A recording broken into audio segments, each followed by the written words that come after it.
Fue en el gobierno de Rafael Correa donde los lazos entre Ecuador y China se profundizaron, con contratos que bordearon los 8.000 millones de dólares, preventa petrolera, préstamos con altos intereses. En muchos contratos y préstamos, el entonces periodista Fernando Villavicencio denunciaba corrupción, Lenin. Andrea, y el miércoles anterior, Cristian Zurita lanzó el libro Los secretos de la deuda china, junto a otros periodistas. Cristian, buenos días, bienvenido a Contacto Directo.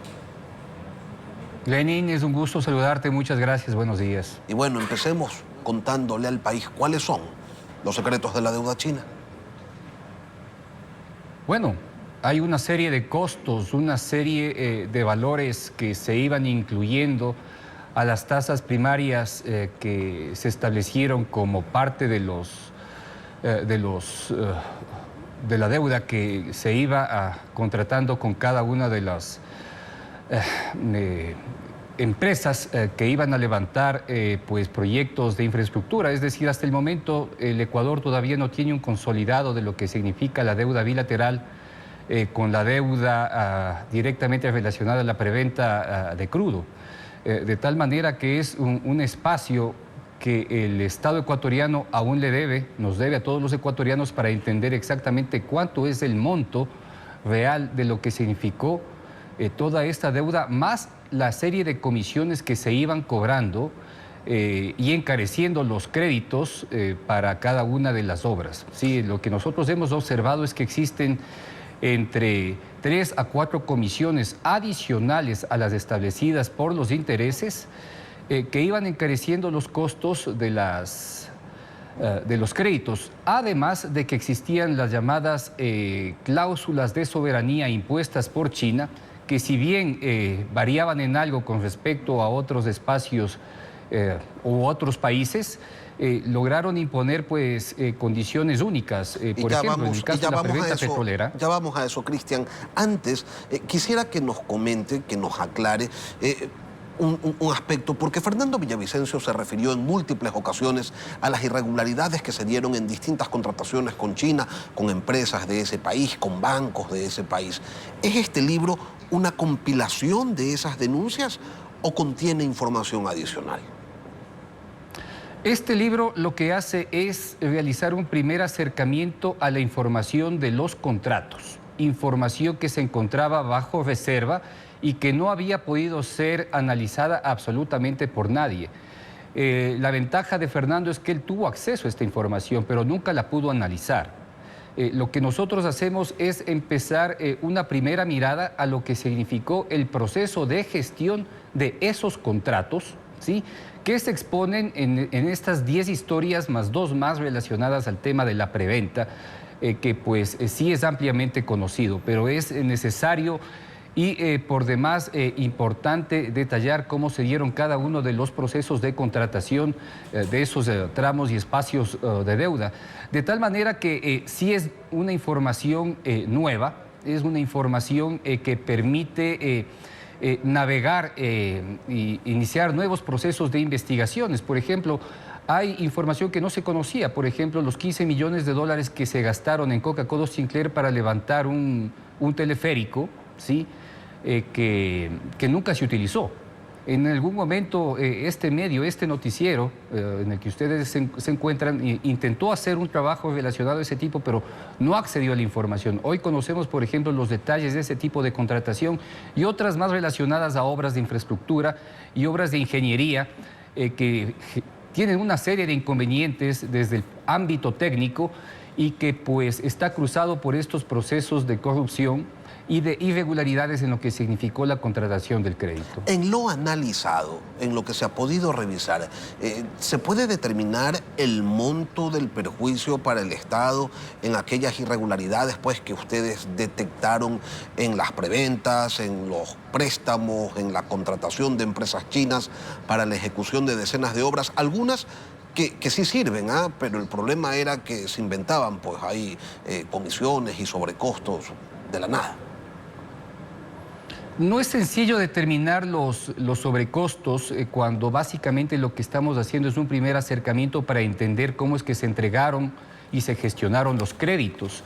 Directamente los procesos de irregularidad en lo que significa el proceso de construcción no está analizado y eso es parte de los nuevos procesos de investigación que tienen que darse en el futuro. Pero, por ejemplo, hay temas que podrían ya dejar en evidencia hechos de corrupción. Por ejemplo, cuando se contrata Coca-Cola Sinclair, se pensaba que cuando la obra se encuentre totalmente amortizada, el costo de 1 kilovatio hora podía estar entre los 2 centavos. Sin embargo, hoy lo que hemos visto es que la Agencia de Regulación y Control lo que ha hecho es licuar el valor de todas las empresas que generan energía hidroeléctrica y las ha licuado en un solo valor que está aproximadamente en los $3 por kilovatio hora.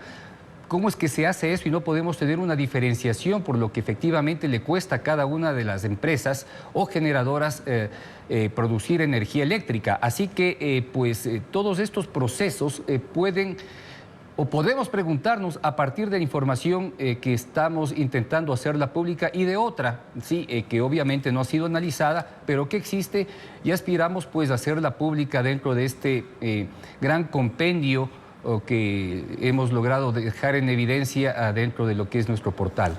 Cristian, ahora sí, ¿en qué consiste esa cláusula de inmunidad soberana de condiciones extremas que constaba en muchos de los contratos que se firmaron con China? En todos los contratos, Lenin. En todos los contratos se mostraron lo que fueron las cláusulas de soberanía en favor de China.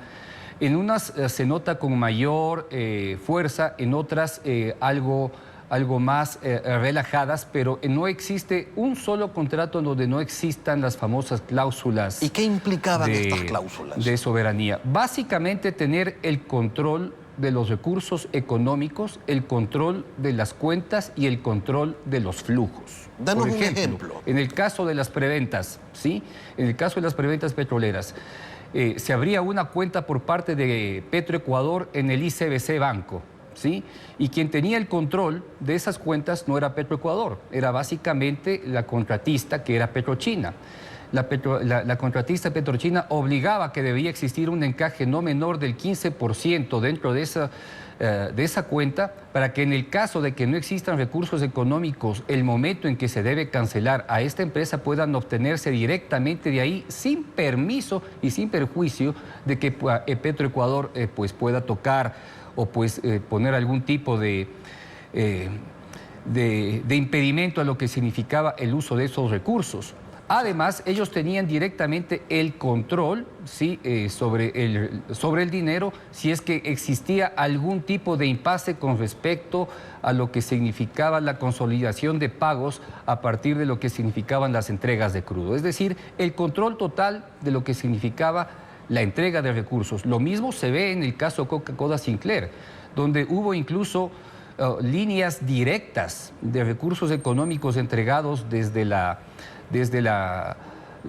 China, ¿sí? a la empresa Coca-Cola Sinclair Ecuador por 8 vías distintas donde los ecuatorianos o las autoridades de control jamás tuvieron acceso. Es decir, no se sabe qué pudo haber pasado o cómo es que utilizaron los recursos de forma directa, sin conocimiento o sin acceso a las entidades de control. O sea, de tal manera no es que el gobierno pues, no es que el gobierno de ese entonces usaba esa plata en lo que ellos querían, sino que era el prestamista quien determinaba el fin último de esos recursos. ¿Es eso lo que está diciendo? En acuerdo pues con la empresa que llevaba adelante las obras y pues podían impulsar otras o influenciar sobre los propios chinos para realizar cierto tipo de trabajos que no estaban previstos dentro de los estudios, considerando que a China nunca le interesó pues tener, por ejemplo, estudios adicionales relacionados a impacto ambiental, por ejemplo, y pues es una de las razones por las cuales estamos observando los graves problemas que se dan en Coca-Cola Sinclair. ¿Y los responsables de esas irregularidades, quiénes son? El libro detalla con claridad y tiene una línea de tiempo tanto de actores como de hechos, ¿sí? Y están señalados con sus responsabilidades y con un pequeño currículum de cada uno de ellos, de quienes están involucrados. Es posible que con el tiempo podamos incluir otros nombres que están directamente relacionados, que se incluyen ya pues más a lo que fue el desempeño del Ministerio de Finanzas en su momento, pero creemos que no son menos de 15 a 18 personas y buena parte de ellos están reflejados en este libro, que es un ebook y que pues se lo puede obtener gratuitamente descargando, ingresando a nuestro portal milhojas.is. Ahora, ¿estos contratos ya vencieron, ya culminaron o siguen vigentes? Algunos han vencido, algunos prácticamente las deudas se encuentran totalmente canceladas y otros que se mantienen vigentes y algunas obras que todavía no han sido recibidas al 100%, ¿sí? Existen condiciones que todavía quedan por consolidarse y pues eso depende del real interés que tiene el actual gobierno de darnos a conocer en qué se encuentra cada una de las obras contratadas a través de la deuda china. Cristian, en otro tema, ¿qué lectura tiene usted sobre la comisión ocasional que se conformó en la Asamblea para investigar el asesinato de Fernando Villavicencio? Bueno, era un tema esperado y es una propuesta que hizo justamente Construye Gente Buena para tratar de buscar nuevas líneas de investigación que partan desde lo político y que no deben perjudicar o buscar influencia dentro de la investigación que Fiscalía ya realiza. Hay muchos temas que tienen que investigarse, Lenin, y que pueden hacerse muy bien, obteniendo información desde la Asamblea Nacional y buscando líneas de investigación. ¿Qué, por ejemplo, Cristian? Porque algunas personas piensan que esa comisión no sirve pues para nada. Lo importante es que pueda obtener información y delinear ciertas líneas investigativas. Por ejemplo, en el tema de puertos, Fernando Villavicencio fue un enorme crítico de las condiciones actuales de los puertos privados. Hay que investigar eso. Se debe investigar temas directamente ligados a los contratos de energía que se dieron en la empresa coordinadora de empresas públicas ENCO y el manejo del sector eléctrico por parte de grupos relacionados a Leonardo Cortázar, por ejemplo, tiene que investigarse. Todo este grupo que tuvo la capacidad de tener contratos en el sector eléctrico, en el cual directamente están relacionados al caso Encuentro, ¿sí?, ligados a los temas de los famosos narcotraficantes europeos albaneses, tiene que investigarse. Y la comisión puede hacer ese trabajo. Es decir, no más de 3 líneas, ¿sí?, que serían fundamentales para encontrar caminos que en el futuro, ¿sí?, nos puedan llevar a los autores intelectuales del crimen de Fernando. Cristian Zurita, periodista, ex candidato presidencial. Gracias por acompañarnos esta mañana aquí en Contacto Directo. Gracias, Lenny. Muchas gracias.